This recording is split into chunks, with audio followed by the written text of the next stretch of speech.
şey bir oyunmuş, geç anladım ben. Səhnəni qurdun, pərdəni bağladın. Mən sənə can deyib ruhumu verdim. Sən isə hər addımda məni aldattın. Gözlərimə baxıb yalanlar dedin. Sen benim saf hislerimin katilisən. Vicdanın susub, ürəyin daşdı. Sen o köhnə sevginin katilisən. Gözümden tökülen her damla yaştı.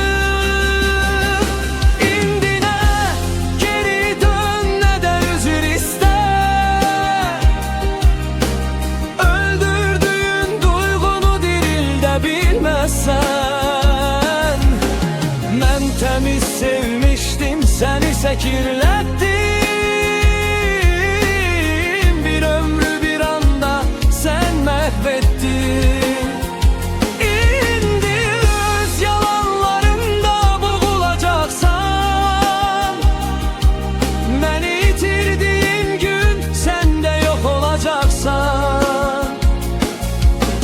Sen benim saf hislerimin katilisən.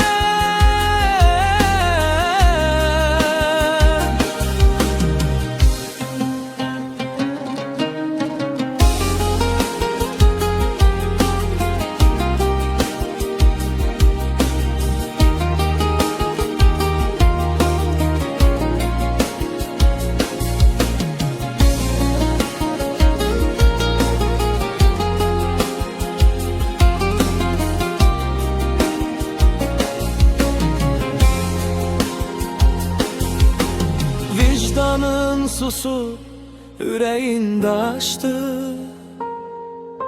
Sen o köhne sevginin katilisən. Gözümden tökülen her damla yaştı.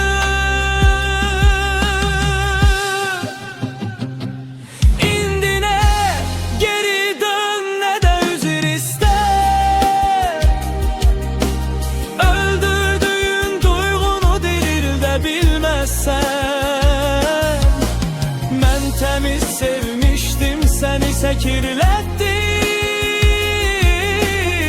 Bir ömrü bir anda sen mahvettin.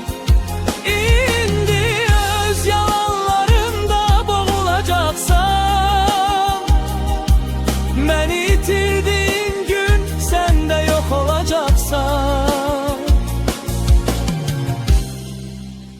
Hislerimin katilisən. En büyük günahım, en ağır yüküsen.